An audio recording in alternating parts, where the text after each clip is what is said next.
ദുൽഹിജ്ജ മാസത്തിൻ്റെ 10 മഹത്വങ്ങൾ പറയാം. 1. പവിത്രമായ 4 മാസങ്ങളിൽപ്പെട്ട ഒരു മാസമാണ് ദുൽഹിജ്ജ എന്ന് പറയുന്നത്. അഥവാ ഈ 4 മാസങ്ങളിൽ നിങ്ങൾ യുദ്ധം ചെയ്യരുത്, നിങ്ങളുടെ ശരീരത്തിനോട് തന്നെ നിങ്ങൾ അക്രമം ചെയ്യരുത്, അഥവാ തെറ്റ് ചെയ്യരുത് എന്നൊക്കെ അല്ലാഹു തആല പറഞ്ഞ 4 മാസങ്ങളിൽപ്പെട്ട ഒരു മാസമാണ് ദുൽഹിജ്ജ മാസം എന്ന് പറയുന്നത്. അപ്പോൾ തന്നെ നമുക്ക് മനസ്സിലായി ദുൽഹിജ്ജ മാസം വലിയ മഹത്വമുള്ളതാണ് എന്ന്. ഇനി രണ്ടാമത്തെ മഹത്വം ദുൽഹിജ്ജ അല്ലെങ്കിൽ ദുൽഹജ്ജ് എന്നാണല്ലോ അതിൻ്റെ പേര്. അപ്പോൾ ഹജ്ജ് ഉടയ മാസം എന്നാണ് അതിൻ്റെ അർത്ഥം. ഹജ്ജ് ചെയ്യുന്ന മാസം എന്നാണ് ദുൽഹിജ്ജ എന്ന മാസത്തിൻ്റെ അർത്ഥം. അത് നമ്മൾ മനസ്സിലാക്കണം.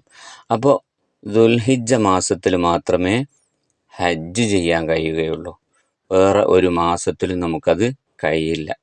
അപ്പോൾ ദുൽഹിജ്ജ മാസത്തിലാണ് നമ്മൾ ഹജ്ജ് ചെയ്യുന്നത്. അപ്പോൾ അല്ലാഹു തആല ഹജ്ജിന് വേണ്ടി തിരഞ്ഞെടുത്തൊരു മാസം ഏതാണ്? ദുൽഹിജ്ജ മാസമാണ്. അപ്പോൾ അതിന് മഹത്വമുണ്ട്. ഇസ്ലാം കാര്യങ്ങളിൽ 5-ാമത്തെ കാര്യമാണല്ലോ ഹജ്ജ് ചെയ്യുക എന്നുള്ളത്. ആ ഹജ്ജ് ചെയ്യാൻ വേണ്ടി തിരഞ്ഞെടുത്ത മാസം ദുൽഹിജ്ജ മാസമാണ്. അതുകൊണ്ട് ആ മാസത്തിന് മഹത്വമുണ്ട്. മാത്രമല്ല, 3-ാമതായിട്ടുള്ള മഹത്വം പരിശുദ്ധ ഖുർആനിൽ അല്ലാഹു തആല പറയാണ്, വൽ ഫജ്രി വലയാലിൻ അശ്ർ, പ്രഭാതം തന്നെയാണ് സത്യം, 10 രാത്രികൾ തന്നെയാണ് സത്യം എന്ന് പറയുന്നുണ്ട്. ആ 10 രാത്രികൾ തന്നെയാണ് സത്യം എന്ന് പറഞ്ഞത്, അത് പണ്ഡിതന്മാർ പറയുന്നു ദുൽഹിജ്ജയുടെ ആദ്യത്തെ 10 രാത്രികളാണ് എന്ന്. അപ്പോൾ ആ ദുൽഹിജ്ജയുടെ ആദ്യത്തെ 10 രാത്രികൾ ഏതിലാണുള്ളത്? ദുൽഹിജ്ജ മാസത്തിലാണല്ലോ ഉള്ളത്. അപ്പോൾ ആ ദുൽഹിജ്ജ മാസത്തിന് തന്നെ മഹത്വമുണ്ട് എന്ന് നമുക്ക് മനസ്സിലാക്കാം. ഇനി 4-ാമത്തെ മഹത്വം എന്താണ്? വലിയ മഹത്വമുള്ള ദിവസമാണ് അറഫ ദിവസം എന്ന് പറയുന്നത്. ആ അറഫ ദിവസത്തെ ദുആനെ പറ്റി നബി സല്ലല്ലാഹു അലൈഹി വസല്ലം തങ്ങൾ പറയാണ്, ഖൈറുദ്ദുആഇ ദുആഉ യൗമി അറഫ, ഏറ്റവും ശ്രേഷ്ഠമായ ദുആ അറഫ ദിവസത്തെ ദുആയാണ് എന്ന്. അറഫ ദിവസത്തിലെ ദുആണ് ഏറ്റവും ശ്രേഷ്ഠമായ ദുആ എന്ന്. അപ്പോൾ നമ്മൾ ആ സമയം അറഫ ദിവസത്തെ ആ ദുആയുടെ സമയം അത് നമ്മൾ പ്രത്യേകം ശ്രദ്ധിക്കുകയും നമ്മൾ ദുആ ചെയ്യുകയും വേണം എന്ന് നമ്മൾ മനസ്സിലാക്കണം. അപ്പോൾ അങ്ങനെയുള്ള പ്രധാനപ്പെട്ട ഒരു ദുആക്ക് അവസരമുള്ള മാസം കൂടിയാണെന്ത്? ദുൽഹിജ്ജ മാസം എന്ന് പറയുന്നത്. അപ്പോൾ തന്നെ അതിന് വലിയ മഹത്വമുണ്ട് എന്ന് നമുക്ക് മനസ്സിലാക്കാം. ഇനി 5-ാമത്തെ മഹത്വം, ബലിപെരുന്നാൾ രാവ് ദുആക്ക് ഉത്തരമുള്ള രാവാണ്. ബലിപെരുന്നാളിൻ്റെ രാവ് അന്ന് ദുആക്ക് ഉത്തരമുണ്ട്. അപ്പോൾ അതുള്ളത് ഏത് മാസത്തിലാണ്? ദുൽഹിജ്ജ മാസത്തിലാണ് എന്നുള്ളതാണ്. 6-ാമത്തെ മഹത്വം, ദുൽഹിജ്ജ 10-നാണല്ലോ ഉളുഹിയ്യത്ത് എന്ന് പറയുന്ന കർമ്മം നിർവഹിക്കുന്നത്, അതിൻ്റെ സമയം. അപ്പോൾ ബലിയറുക്കുന്ന ദിവസമാണ്. അപ്പോൾ ആ മഹത്തായ കർമ്മം ചെയ്യാൻ വേണ്ടി അല്ലാഹു തആല തിരഞ്ഞെടുത്ത മാസം ഏതാണ്? ദുൽഹിജ്ജ മാസമാണ്. ദുൽഹിജ്ജ മാസമാണ് ഉളുഹിയ്യത്ത് എന്ന് പറയുന്ന അല്ലാഹുവിലേക്ക് നമ്മൾ സമർപ്പിക്കുന്ന ആ ഉളുഹിയ്യത്ത് എന്ന് പറയുന്ന കർമ്മം, അതിന് അല്ലാഹു തആല തിരഞ്ഞെടുത്ത മാസം ഏതാണ്? ദുൽഹിജ്ജ മാസമാണ്. അപ്പോൾ തന്നെ നമുക്ക് മനസ്സിലായി ഒരു പവിത്രതയുള്ള മാസം തന്നെയാണ് ദുൽഹിജ്ജ മാസം എന്ന്. ഇനി 7-ാമത്തേത് എന്താണ്? തക്ബീറുകൾ വർദ്ധിപ്പിക്കുന്ന മാസമാണ് ദുൽഹിജ്ജ മാസം. നമുക്ക് ദുൽഹിജ്ജയുടെ 9 സുബഹി മുതൽ ദുൽഹിജ്ജ 13 അസർ വരെ എല്ലാ നിസ്കാരങ്ങൾക്ക് ശേഷവും നമ്മൾ തക്ബീർ ചൊല്ലേണ്ടതുണ്ട്. സലാം വീട്ടിയ ഉടനെ നമ്മൾ എന്ത് ചെയ്യേണ്ടതുണ്ട്? തക്ബീർ ചൊല്ലേണ്ടതുണ്ട്.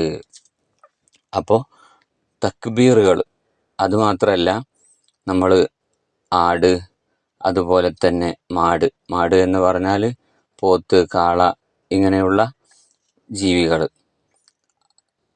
ഒട്ടകം, ഇങ്ങനെയുള്ള ജീവികളെ കാണുമ്പോൾ അല്ലാഹു അക്ബർ എന്ന് തക്ബീർ ഒരു തവണ ചൊല്ലേണ്ടതുണ്ട്.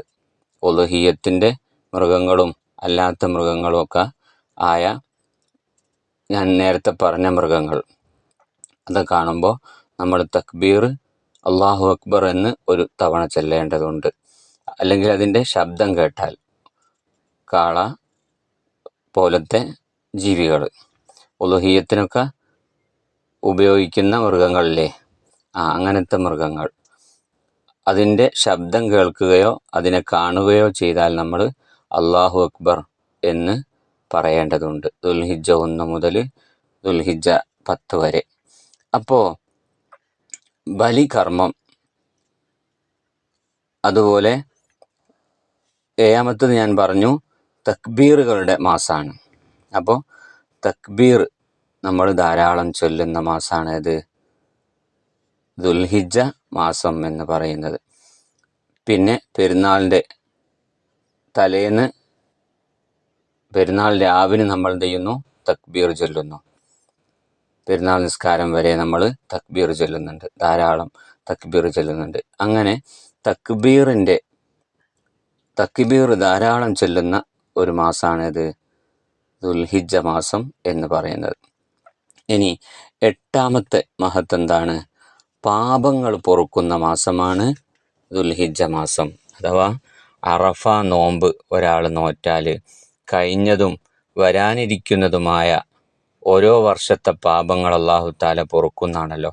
ചെറിയ പാപങ്ങൾ അല്ലാഹു തആല പൊറുക്കും എന്നാണ്. അപ്പോൾ അല്ലാഹു തആല നമുക്ക് പാപങ്ങൾ പൊറുക്കാൻ അവസരം തന്ന ഒരു മാസം കൂടിയാണ് ദുൽഹിജ്ജ മാസം.